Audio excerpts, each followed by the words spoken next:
مفهوم حقيقة، ربما يفنده سيليا ولا ولد العاصمة، أحدكما يفتح الميكروفون. السلام عليكم سي أسعد، ورمضان كريم رمضان كريم على جميع المسلمين. خويا أسعد، أنا كنت طلعت غير حيت طلع داك الجزائري مو اللي قال لك أنه قتل 7 أشخاص من عائلته في غزة. هذا أنا بغيت نقول له غير أن المنافق له الدرك الأسفل من النار. هذاك السيد يا سي أسعد، ملي كان غبر هاد الأيامات كان في لايفات أخرى يحرض على الشخص ديال أسعد، واليوم انا كنشوفو عندك هنايا جالس ويعرض عليك ويقول لك اجي عندنا للجزائر ومرحبا بك.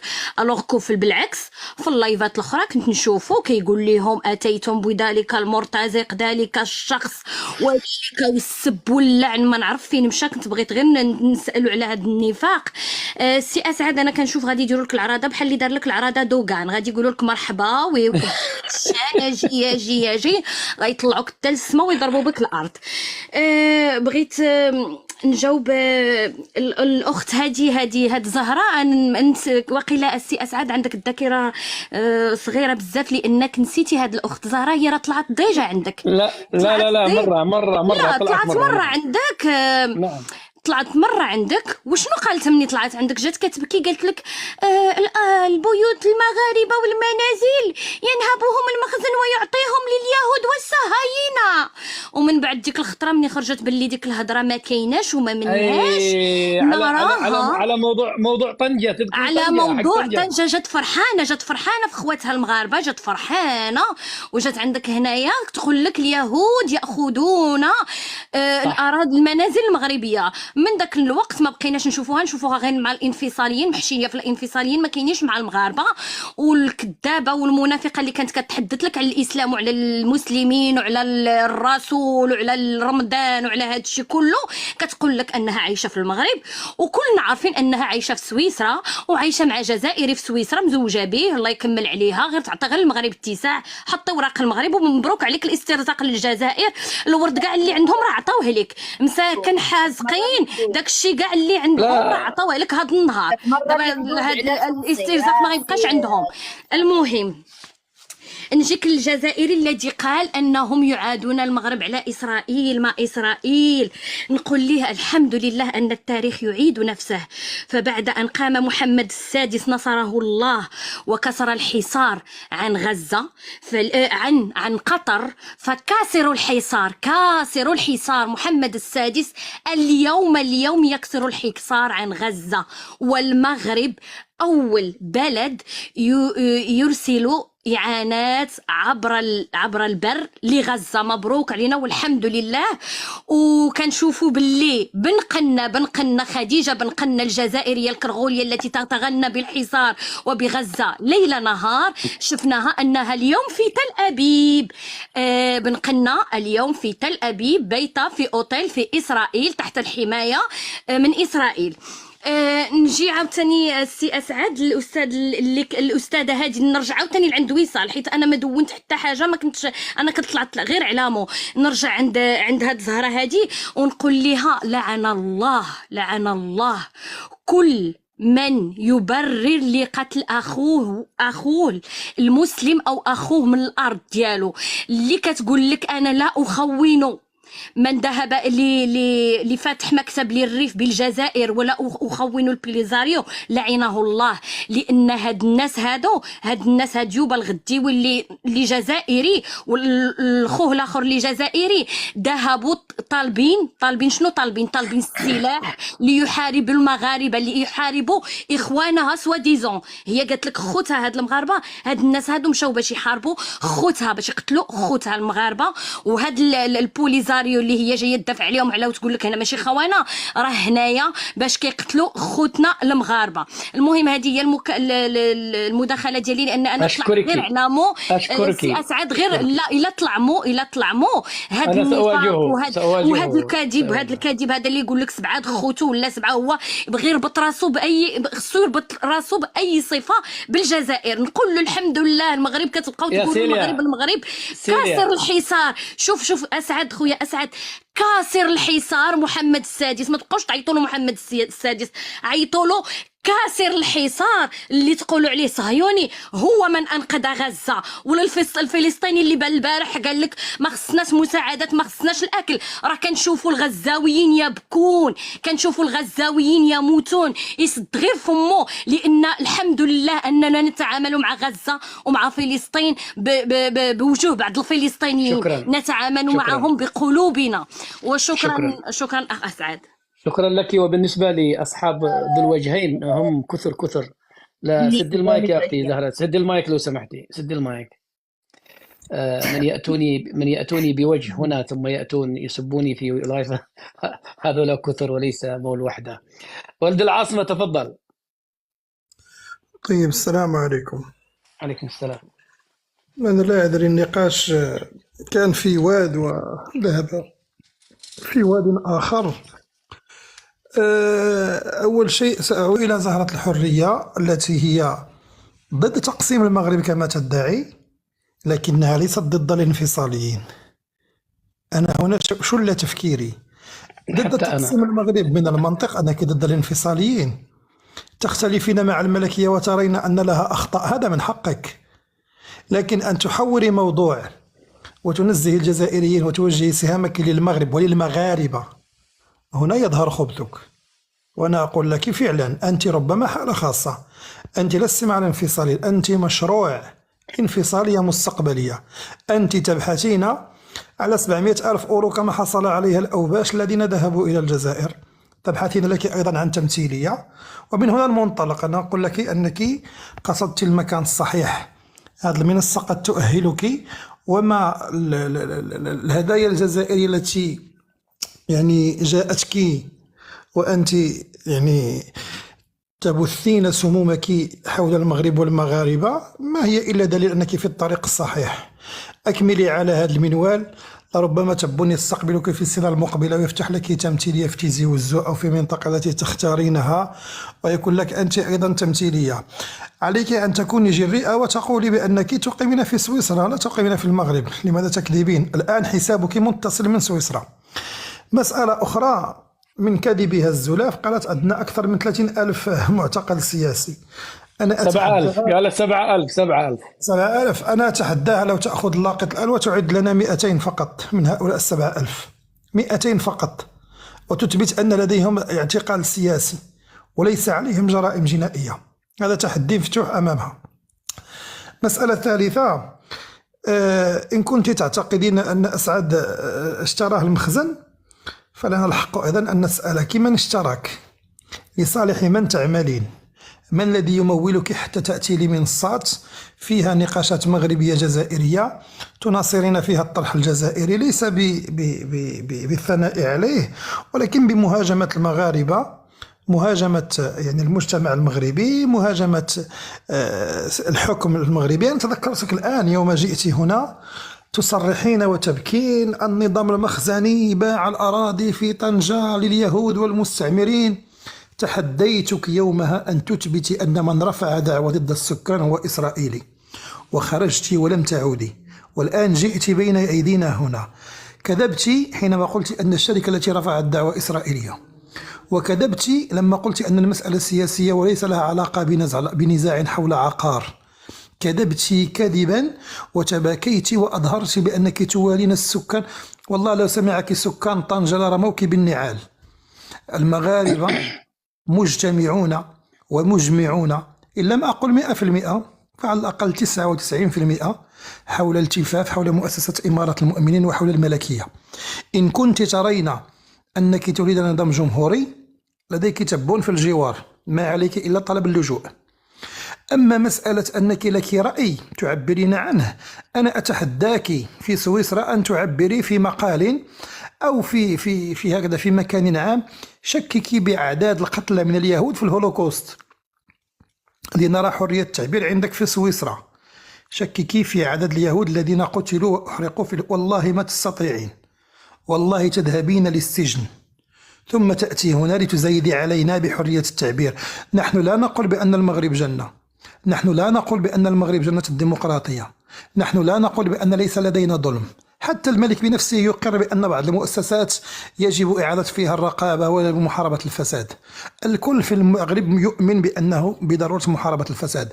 نؤمن بأن لدينا نواقص، لا نقول بأننا قوة ضاربة، لكن لدينا مكتسبات، لدينا إجماع وطني، لدينا استقرار سياسي يحسدنا عليه القريب والبعيد، لدينا وحدة الدين ووحدة المذهب التي يجتمع عليها جميع المغاربة، في حين أن دول أخرى هناك صراعات وهناك تناحر بين الطوائف والملل والنحل. لدينا مجتمع مغربي يجمع على الدين الإسلامي. كل هذه الحمد لله مكتسبات لن تجدها في أي دولة عربية أخرى، لن تجد هذا الاستقرار السياسي. هذا منطلق لابد أن نبني عليه لنصل للأفضل، لا أن نهدم. لا بد أن يكون النقد من أجل الإصلاح وليس للهدم. وبينك الآن الإخوة اليمنيين والإخوة السوريين والإخوة الليبيين، والله لو سألت اليوم الليبيين لقالوا والله لو بقي القذافي لكان حالنا أفضل. ولو سألت السوريين لندموا لما خرجوا في ثورة. ولو سألت العراقيين اليوم بما فيهم الشيعة لقالوا والله العظيم يتحسرون على عهد صدام حسين. وربما لو سألت أسعد الشرعي لقال لك الوضع اليمن في وقت عبد الله صالح أفضل بكثير من حالها الآن. لذلك لا تزيدوا علينا بوطنيتكم الزائفة. لو كنت فعلا مغربية وتختلفين مع النظام كنت لن تختلفي معنا في وحدة أراضينا، كنت لن تختلفي معنا في وحدة أراضينا. اختلفي مع النظام كما تشائين، لكن الوحدة الترابية للمغاربة هي خط أحمر، هي خط أحمر. إن كنت تعتقدين أن التزلف للجزائريين أو لغيرهم سيمنحك مكانة اجتماعية فأنت أخطأتِ. عليك أن تعودي لرشدك. ومسألة أخرى أنصحك كأخ لك مغربي، المرأة المغربية حينما تتكلم وسط القوم لا تقهقه بهذه الطريقة، لأن الحرائر فعلا يحفظن عليهم طريقة كلامهم ولا ينزلن بهذه الطريقة في القول ولا يخضعن بالقول حتى يطمع الذي في قلبه مرض. تقبليها نصيحة أو ارفضيها، أنت حرة، لكن القهقها لا لا لا لا لا لست أنت من تسيدين الله. تكلمت حتى شبعت وما قلت جملة واحدة مفيدة وسمعنا. هو أنت على وشك تنتهي، أنت أعتقد أنت في آخر نقطة. سأنتهي. نعم أيوة أيوة سننتهي لك مجال جوابي. انتظري فقط. أما الزفزافي فقد تبرأ منكم من داخل السجن. الزفزافي تبرأ منكم من داخل السجن. لا تركبوا ظهر الزفزافي ولا غيره. ذلك الرجل الشريف نسأل الله عز وجل أن يفك أسره، فلا تركبوا قضيته، فقد تبرأ منكم. كل من لديه أطماع ويريد الوصول للأموال أو إلى نظام الجزائر أو يريد منافع دنيوية يأتي ليقول الزفزافي. تفضل. ما أدري ماذا تركت أنت للروكان والمهرة. دقيقة المهرة والروكان هي لها حق رد، تأخذ دقيقتين ثم نعود إلى الروكان ثم المهرة. تفضل يا أختي. هو عطيتينا الساعة، أنا غتعطيني غير دقيقتين. راه قال بزاف النقاط خصنا نجاوبوا عليها، وهذيك اللي قبل منه حتى هي مرت قولي إن شاء الله تكفيك 3 دقائق عادي ما فيش مشكل. أولا هذيك السيدة قالت لك أنا مزوجة جزائرية، أنا ما مزوجة جزائرية، أنا مزوجة مغربية. ما علينا من حياتك الشخصية، ما علينا. ثاني حاجة قالوا بأنني جيت عندك وبديت كنبكي. واش انا غادي نبكي؟ انا غادي نبكي عندك في اللايف ديالك ونبدا نقول لك راه جرى الصهاينه هذه. انا ما بكيتش. انا قلت لك بان فعلا كانوا شي بعض الامور صرحت بها عندك وهبطت بحالتي، وهذا لا يعني انني هربت. ما حتى شي حاجه. انا ما كنطلعش انا بزاف مؤخرا اللايفات وما بقيتش كندير اللايفات بزاف وما كندخلش عندك انايا. غير رشقات ليا اليوم ندخل عندك وصافي. راه كيدخلوا عندك غير العياشه، وانا ما عنديش مع الطرح العياشي الخاص المنبطحين. هذا من جهه. ثاني حاجه كيقول هذا السيد بانني انا لحظه لا حول ولا قوه الا بالله. انت شوفي ما حد قال دويت يا خويا، خلي انا هذا. لا ولد العاصمه يا اخي قفل. لا تصف الناس. ولد العاصمه تدير اللايف ديالك. لحظه لو سمحتي. ولد العاصمه تدير اللايف ديالك. اسمعيني انت. طلعني عندك وتسدني. اسمعيني لو سمحتي. المغربي الذي يحب ملكه ليس منبطحا. لا يحق لك ان تصفي ملايين المغاربه بهذا الاسم. وهذا كلام قولي رأيك بدون تجريح بدون لا غلط. وهادو ناس لما جيتيش معاهم في الرأي يردوك انفصالية، يردوك خائنة، يردوك ما عرفتش شنو. خصك تجي معاهم في الطرح اللي هما انت ما غاديين فيه، وقعتي، انت ما ودابا عمرها وقعتي غادي تكون والو، انت لا وقعتي مغربيه ولا وقعتي انفصاليه والو، انتم بلا هويه انت بغيتيني الى حد الان. نخون. انا بغيتيني عطيتي الناس تتكلم وانا ما بغيتيش تعطيني نتكلم. راه بزاف د الحوايج انا ضربوني اعطيك هذا، بهم اعطيك وخصني اعطيك نهضر على اعطيك راسي. تفضلي تفضلي. يا اخي العزيز، انا ما كان اي جرى كنقولها للمره 7000، وملي عطيتك رقم قلت لك 7000 معتقل سياسي، ماشي معنى 7000 سيتادير 7000 معتقل سياسي. انا كنعطيك غير مثلا بحال كنقول لك واحد الكميه كبيره وكنعطيك على شكل رقم. وانا ماشي قصدت بها انها راه صافي غير 7000 راه دونك راه 7000. هذا من جهه. ثاني حاجه، انا ما كنأيدش الطرح الجزائري وما كنأيدش النظام المخزني المغربي. هادو وجهان لعمله واحده، انا ما تنأيدهمش بجوج. وهاد البهرجات اللي جالسين تيديروكم نتوما ديروا لايفات وتبداو شادين غير في الجزائر، والجزائر تاهي شاده غير فيكم. هذا الطرح هذا لترويض الشعوب عن قضاياها اللي خصها تناقشها. شادينكم نتوما تتخلصوا في هاد المنصات هادو باش تتراودوا الناس على الحقوق ديالهم اللي خصهم يهضروا عليها. يا اختي شادين في يا اختي الجزائر يا اختي يا اختي يا اختي يا اختي يا والجزائر اختي, يا شاده أختي. لحظه لحظه لحظه. هادشي اللي انت خصكم قاعده انت تعرفوه. قاعده انت نتوما قاعده عملاء لحظه لحظه وكتخلصوا في المنصات. لحظه نقول لك اقيمك. اصبري، انت قاعده تكرري نفس المداخله اولا. الرجل قال انتم تتسلقون على الزفزافي وهو يتبرأ منكم، ردي على هذا. لا نتسلط الارقام، على لحظه الزفزافي، خليني يا اخي افهمك. العزيز. يا حول ولا قوه الا بالله، ما حدا بيقدر ياخذ ويعطي معها. اسمعيني، انا التكرار هذا بيضيع عليك الوقت. انت قاعده تقولي انت ضد النظام وانت ضد الكل ومع الكل وضد الجميع ومع الكل. فهمنا، انت ما درينا انت الى اي معسكر. اوكي، قولي ردي على الكلام الذي قيل عنك، الذي قال ولد العظمة الزفزافي هذا الذي تعتبرونه هو يتبرأ منكم. أصلا أنتم الذي تتغنوا به يتبرأ منكم. لا لم ثانيا يتبرأ من لحظة. ثانيا، الرجل ولد العاصمة مسكك في تناقض عجيب. تقولي أنا ضد الوحدة الترابية، أنا مع الوحدة الترابية لبلدي، لكن البوليزاري والريف ليسوا خونة. الجمهورية الريفية، كيف ماشي هذا؟ كنقول لك ليسوا خونة. انت قلتي لي واش ممكن تصنفيهم تحطيهم في خانة الخونة.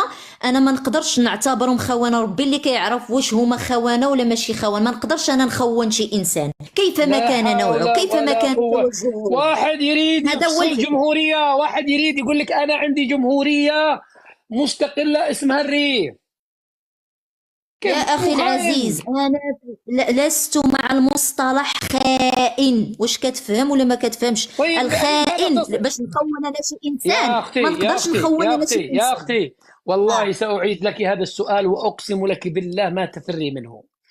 قلت لك إبراهيم غالي وقيادات البوليزاريو والجماعة الأوباش الذين ذهبوا واحتضنتهم الجزائر. لحظة خليني أكمل لك السؤال. سؤال سأعيده عليك، يا إما تجيبي عليه في هذا اللايف يا إما يعرفك الناس كلهم. هؤلاء الريافة الذين ذهبوا، اسمعي، الريافة الذين ذهبوا إلى تبون وفتحوا ممثلية على أساس أنهم في الجمهورية الريف الديمقراطية المدري من هذا الوهمية، وأيضا جمهورية الصحراء. هؤلاء في نظرك يهددون الوحدة الترابية ويطالبون بالانفصال، وأين تضعيهم أنت مثلا لو لك حق أنك تحاكمهم؟ هل هم وطنيون؟ هل هم أصحاب حق؟ هل هم خونة؟ هل هم مرتزقة؟ هل هم عملاء لدولة الجزائر؟ صنفيهم، ضعيهم في مربع. يهددون بالوحدة الترابية، نعم يهددون بالوحدة الترابية. انفصاليون، نعم انفصاليون. ولكن كلمة خونة نقدر نتحاسب عليها غدا امام الله، يقول لي باي حق انت صنفتي هذوك الناس؟ ربما انا ما كانوش عندي خونه، علاش تترديهم انت؟ لا اله الا الله يا جماعه. هذا المرأة عجيبة والله. واحد يا جماعة، انفصالية لن يسألها الله، لكن خونة سيسألها. إذا كان الواحد قدو انفصالي يا جماعة، انفصالي يريد قسم البلد، شطر البلد. قالت أنا لا أستطيع أن أقول عنه خائنا. فمن هو الخائن؟ من هو الخائن؟ يا أختي والله العظيم أن موقفك لا يسر الصديق ولا العدو. أنا من رأيي تنسحبي، انسحبي يا زهرة. زهرة مشي. افتحي الميكروفون إذا تريدي تنسحبي انسحبي أحسن. لا أنا محتاجها أسعد، محتاجها. ما إذا ادخلي على الروكان.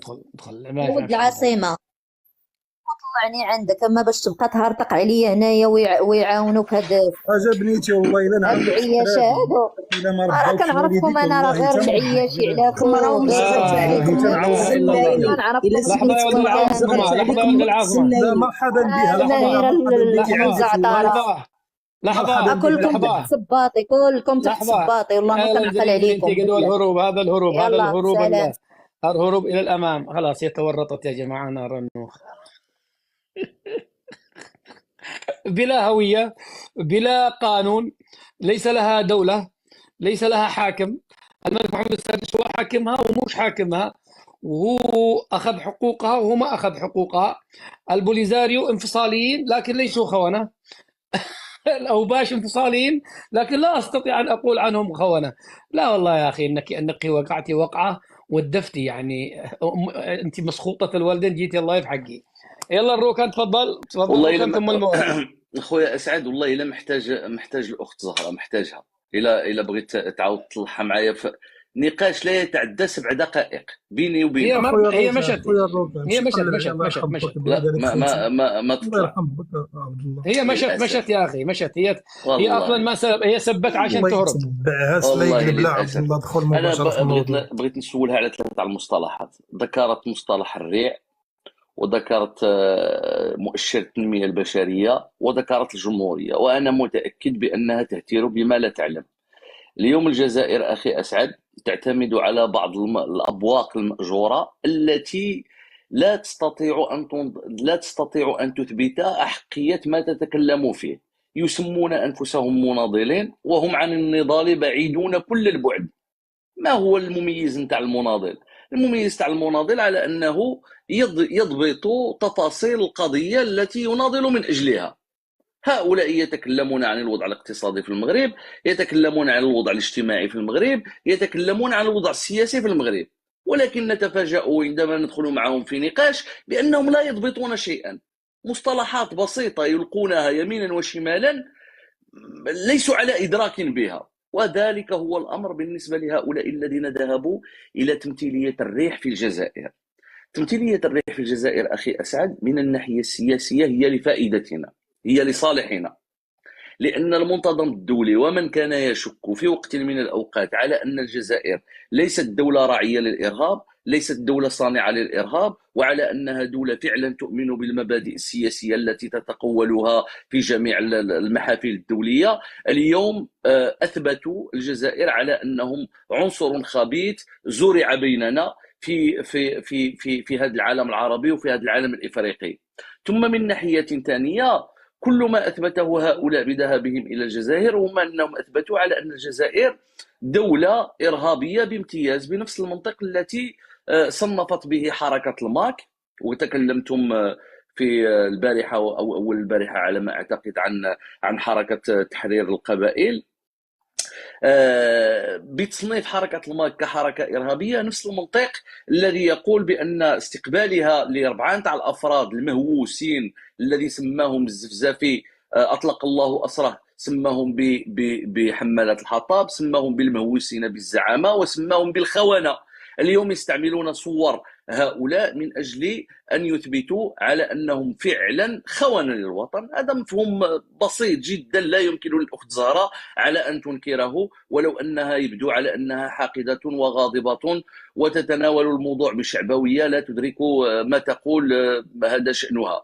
أنا أقول أخي أسعد حتى أختم على أن الجزائر اليوم لا الملف ديالها في مالي، ولا الملف ديالها في ليبيا، ولا حتى بعض التدخل ديالها في الشأن السياسي في تونس، ولا استقبالها لهؤلاء الأربعة العبط الذين ذهبوا إلى هناك، ولا استثمارها في البوليزاريو. الكل يثبت، هذه الأشياء كلها تثبت بأن الجزائر دولة إرهابية راعية للإرهاب وصانعة للإرهاب. وهذا ما يهمنا من خلال هذه الشطحة السياسية، هو أن الجزائر تظهر بهذا المظهر، وأكيد أنها سوف تصنف من المنتظم الدولي هكذا كدولة مارقة. ولا نتمنى للشعب الجزائري على أن يعود عليه الأمر بما لا يحمد عقباه. كما رأينا في ليبيا وكما رأينا في دول نتمنى من الله سبحانه وتعالى على أن تعود إلى ما كانت عليه في سابق عهدها. تحياتي لك أخي أسعد. الله يزوجك، الله يزوجك الروكان. وحشتنا يا أخي، وحشتنا إطلالتك. الله يحفظك أخويا أسعد، والله لا احترمت وحشتك بالله. سامحوني أنا أكلت التفاحة لأنه والله جعت أنا ما تعشيت للآن. يا المهرة أنا أراك جوعت يا ولد. أقسم بالله كنت أول الوافدين، وكنت باغا نطلع في الأول. عرفتي علاش؟ كنت باغية نغير مسار المواضيع، كنت باغية ندير لهم ألغاز ونقول لهم يفكوها بحال أيام جداواتنا وديك الصبيانيه وديك البراءه ديال رمضان. ولكن مع الاسف خليتيني انا اخر وحده اغلي ما شفتك والله. ما انا ما شفتك اليوم. انت طالبه حديث اليوم. من اول الوافدين ها هنا. اقسم لك بالله بالعاني راه شافنا بجوج ومبغاش يطلعنا. عاد تيقول لك ما شفتكش بلا ما يدوخ. يا المهره والله انت مكانك مو الله يفهمنا على راسي. انت والله لا يخطيك، الله يحفظك وينجيك. انا كنت باغيه نجمعهم ونلاهيهم وندير لهم الالغاز ونضحكوا شويه ونبعدوا على التشحنات. ولكن مع الاسف الغالب الله لابد نتفقس. انا عاد تجيني النوبه حتى يشدني الكريز، عاد تجيني النوبه انا. على اي غادي نجاوب الغائبين والاجداد. اخي اسعد، اقسم لك بالله العلي العظيم ولو مشيتي للجزائر راه غادي نتحرموا منك ديفينيتيفمون، وغادي نخرجوا عليك الكرموس والخبيزات. هذه هي العادات عندنا في المغرب. عرفتي راه يوتيوبرز مغربيه ما كاملش الشهر قبل رمضان، ما كاملش الشهر ألقي عليها القبض في الجزائر. قال لك فقط بس يا المهرة والله العظيم ستكون رحلة العمر. يعني سنستكشف عالم مش موجود على وجه الكرة الأرضية. يعني لو تركوك والله العظيم حبذا. لأن فعلا هناك أناس طيبون ومرغمون ومكرهون مع الأسف. أنا تخيلي نسبة المشاهدة في اللايفات الذي سأفتحها من الجزائر، والله بتوصل ملايين. أنت زيدنا نحن نقول لك إخان ولا نقول لك راك تخرق. أنا مستعد أن أذهب معك أسعد. أنا مستعد نمشي معك. يفتح لايف واحد والله راني نخرج من المطار، والله من المطار مباشرة راه أنا غنقول أظافرهم. يوتيوبرز مغربيه مشات لتما لفقوا لها تهمه انها على علاقه مع يوتيوبر جزائري وسجنوها. يا اخي سجنوها في الحراش.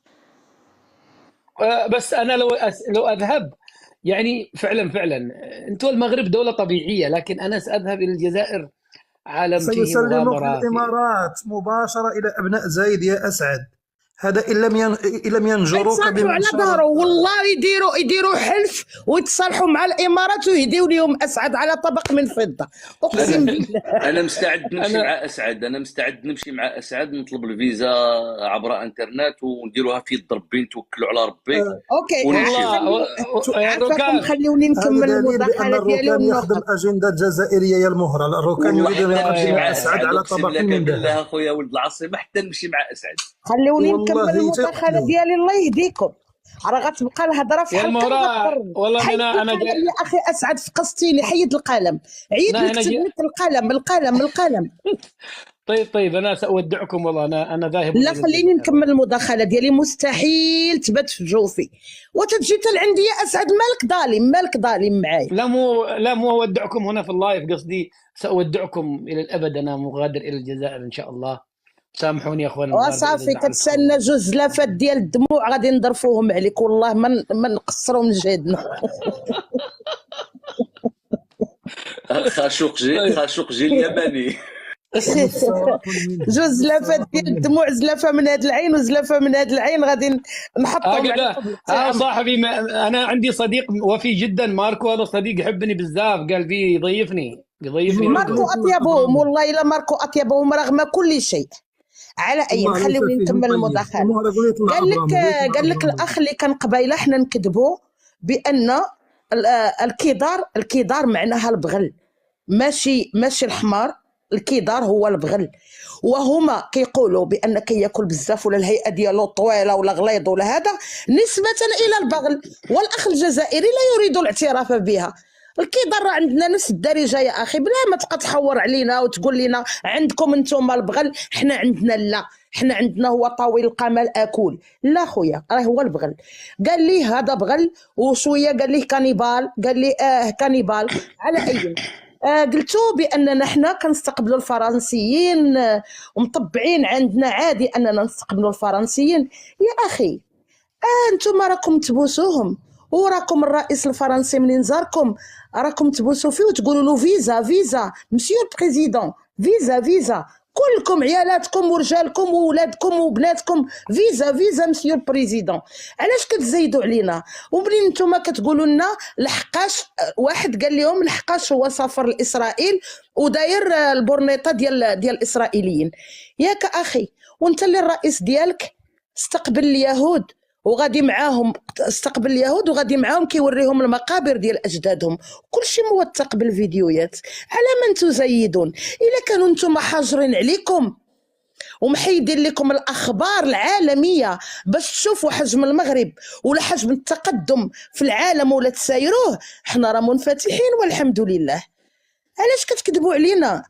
واش ما كتشوفوش هذا الشيء في تلفزكم ولا كيوريوكم غير ابناء الدعاره وقبيله المخزن؟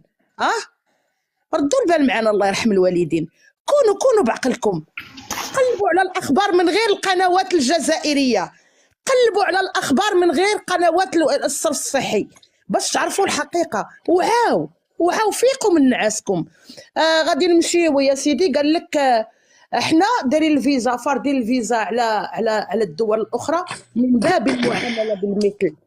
اليس من باب المعامله بالمثل؟ اليس حري بكم ان تعاملون بالخير كما فعلنا معكم؟ ان تؤازرون كما آزرناكم؟ ان تودون كما وددناكم؟ ولا هذه ماشي من باب المعامله بالمثل؟ هذا اسقطت. الله الله الله الله عليك. على الاقل يا اخي ما بغيتيش تعترف بيا كدوله، ما بغيتيش تعترف بالتقدم ديالي، خلي تاريخي عليك وخلي تراثي عليك بعيد. ما تلوتوش بيدك وتزور الفيديوهات وتزور المداخلات باش تنسب لك كل شيء. ماشي عيب تكون بلا هويه، ماشي عيب تكون بلا تاريخ، ولكن منذ ان استقللت الى الان والله كان ممكنا ان تكون معنا جنبا الى جنب باجتهادك وكدك، ماشي بالسرقه. هذه سالينا منها. نرجعوا لاختنا الزويهره القرعه، قالت لك انا ضد لا تغلطي عليها رجاء، لا تغلطي عليها. هذا اسم الزويهره القرعه، هذا اسم عندنا شخصيه لا اسمها زهره الحريه. اسمها كاينه شي حريه سميتها زهره. شوف في العنف في الحريه وشوف الزهره. خليكي زهره يا اختي، خليكي زهره. ولو انني انا كنشوف بان اول زهره في حياتي رائحه هنتينا، اقسم لك بالله اول زهره في حياتي كنشوفها رائحه هنتينا. قالت لك انا ضد الجمهوريات. وهل انت ضد الجمهوريات وبعدها بجوج دقائق كتقولي انا مع الجمهوريه الفيدراليه؟ يا سبحان الله، اي تناقض عند هذه السيده. انا ضد الجمهوريات، انا مع الجمهورية وهي مع الوحده الترابيه لكن ضد تخوين الانفصاليين، ضد تخوين الانفصاليين. قال لك خرجوا داروا هذاك الشيء من قهرهم. ورينا القهر يا اختي. واش يا اخي اسعد الشرعي شنو كتقول ديما انت على المغاربه؟ عندهم جلد في العمل، عندهم قوه، عندهم صبر. وهل هذه الشروط تتوفر في انسان عليل قليل التطبيب؟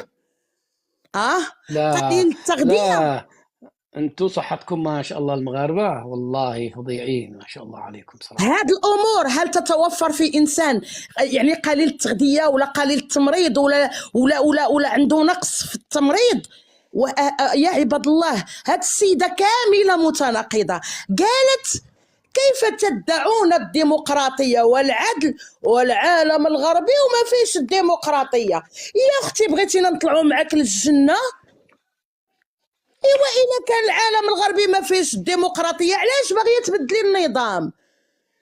اذا راه المشكله اذا عمت هانت، علاش باغيه تبدلي النظام؟ لقيتي احسن من العسل اختي سيري لحسيه، سينو انتحري سيري عند رب العالمين يصيفطك للجنه.